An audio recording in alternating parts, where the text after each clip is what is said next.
monitoring how you're doing once you set your forecast in place, and trading around your position. And finally, just a few thoughts on how to make some money out of the carbon reduction commitment.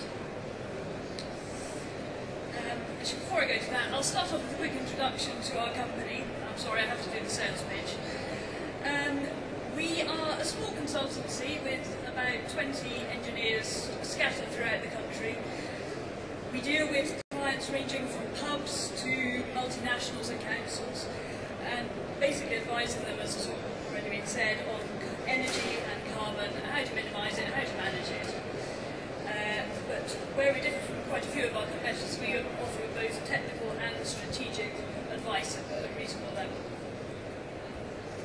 So, on to the main thing, forecasting. Two types of forecast that we normally do for our clients. One is a long-term forecast, which is usually at the enterprise level down, and we also do a short-term forecast, maybe year ahead, month by month, going from the building level up. And those often meet in groupings in the middle if it's a subsidiary or a group of schools, or depending on what the organisation is. So look at the long-term forecast. It's normally used for utility purchasing, financial budgeting, and now carbon budgeting, which is becoming more important for our clients. And where I think most focus needs to be at the moment is putting a programme in place so you can achieve year-on-year carbon reductions. Because you can't just put a programme in place, implement everything at once next year, because then you'll perform very badly in 2 or 3 years' time under the carbon reduction commitment. And it can also help you comply with the Carbon Trust Standard and ISO 14001.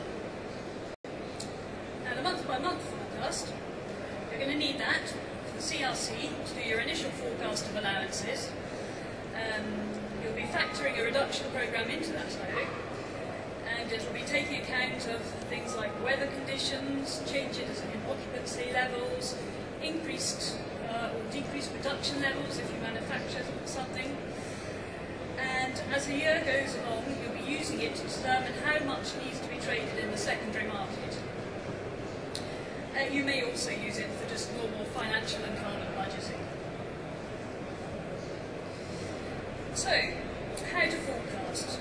And I'm going to go into each of these in a little bit more detail. The first thing is starting from an accurate base, so that's your metering and data recording. Next, you need to determine your drivers. So that is the factors that influence the energy demand of each building or site. Finally, we need to look at some forecasting techniques. How do you assess what those drivers are going to be in a month's time or 6 months' time or a couple of years' time? So, starting from an accurate base, metering. And I hope now a number of organisations have looked at installing AMR. But if you haven't got AMR, it really is worth looking at. It will give you the most accurate base to start your forecasting from. You can use invoice data, but if you've got any estimates in there, your forecast probably won't make sense. Manual reads as well can have accuracy problems. Larger buildings, I would encourage to put in some sub-metering so you can divide off any large energy use areas. As for both electricity, gas is more difficult for sub-metering, obviously, because it's very expensive. Next thing you need is a robust recording system. So small organisations, a spreadsheet does work, but anything of any size, I really would encourage you to get some software in. And as much automation as possible, so if you can get your meters talking directly to your software, it just gets rid of the potential for errors. Now, take a quick look at drivers. I've taken as an example a simple office block, simply because of the time limitation I have. So, this particular office block, I have weather. So that's solar gains, temperature, wind, they're all going to affect my energy use. Number of hours of daylight, that affects my energy use. The hours of occupancy, this is something a lot of people get wrong. For example, I've seen a lot of schools where they don't understand why their demand's gone up. And it's because they have started to use it for community uses, and they have organisations in there for the evening, and therefore all their lighting's been on, all of their heating's been on, and they haven't actually told anyone that is involved in the planning that this is happening. And the number of people in the building can make a big difference as well. They also use domestic water, for example, so the use of that could go up. If you're looking at a factory, obviously it'll be your production levels, and again, how many shifts you're working, etc. Now, there are a large number of forecasting techniques out there, and I don't propose going through them all because we'll be here till Christmas. But sort of typical ones that we tend to use are historical and trend analysis, just simple benchmarks by building. If you have a large number of buildings, you can do that from within your own portfolio. We use degree days analysis.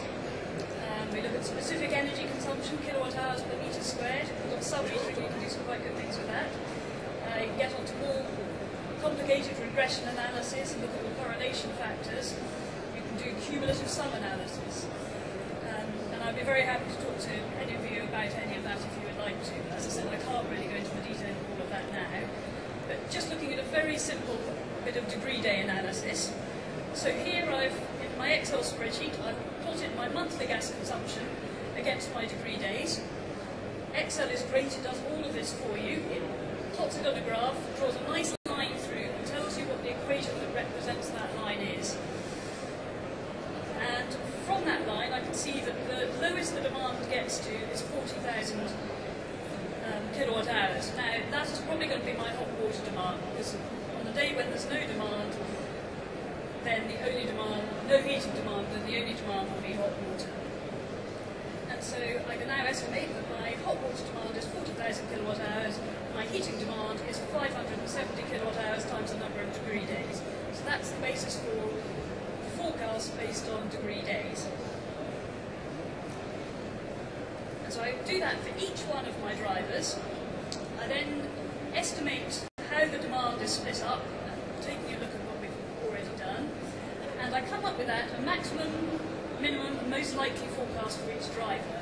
So for degree days, for example, I had a look at historical degree days over an 11-year period, which was the data set I had, and I looked at the maximum year and the minimum year. And the maximum year was 6% above the average, the minimum year was 24% below the average. So that gave me something to base it on. I then applied that to my average demand and came up with a forecast. So here you can see the blue line showing what an average demand is, and then the maximum and minimum shown by the shaded area. Now I wanted to sort of factor a few other elements into the forecast. So for example, occupancy changes. Let's say I have some more people moving into the building, and so the occupancy, I tell a lie, there isn't more people, it's the occupancy hours are set to double. So we're going on to 2 shift working in the building, and that's going to increase my hot water demand. And that's going to happen in February, so I factor that in. Then we have an energy efficiency program running at the office. So we put in some new boilers in July, and that's going to improve my efficiency by 20%. And so that changes my forecast. And there will probably be 15, 20 different elements that may go into the forecast for a complicated building. Other buildings, it may just be 1 or 2 things that you're going to look at there. And it may be you've got nothing changing during the year, which will make life a lot easier. So bringing all that together, we have a forecast, and this is it plotted on a cumulative basis that comes up with a number of tonnes of carbon. Now, I've actually made an error in this graph, and I've done it from January to December, where obviously it should be April to March. The same principle applies. And then as the year starts, we start tracking against this.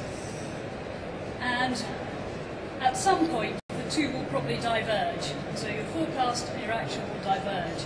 And that will give you the trigger you need to go and look at either buying or selling or banking allowances for the carbon reduction commitment. Which brings me on to the trading side. So you've monitored your forecast and actual, and they've started diverging. And the sooner you realise that, the better. So you can have a look at the building and work out why this is happening. Is it a problem associated with equipment that's causing it? Is it the weather that's causing it? Has occupancy changed and you haven't been told about it? It's actually a very good way of looking at your energy management. You know, why is this changing? And then any shortfall or excess that you have will need to be traded in the secondary market, or you do have the choice of banking it. Don't forget that banking option, because that could be quite good. But you do need to factor in the cost of capital of that, because obviously you've bought them 1 year and you're not going to sell them now or surrender them for quite a while. Trading in the secondary market is going to be very interesting to see how that develops. It's going to be developing on a wide variety of factors, including weather, prices in the EU ETS, because of course if you can't find the allowances in the market, you can go and ask for the safety valve to be activated. You can go buy through that. If people all think it's going to be a warm year, it could be that they don't buy enough allowances, and the price when you come to buy to balance your portfolio in April, May of the next year might be much higher than the £12 we're all expecting. So I think the one thing we can say about the price that you're trading at is it won't be £12, it'll be higher or it'll be lower, depending on how other people have bought or sold in the market. You'll be probably trading with a number of other people in the room here perhaps. You might be trading through brokers,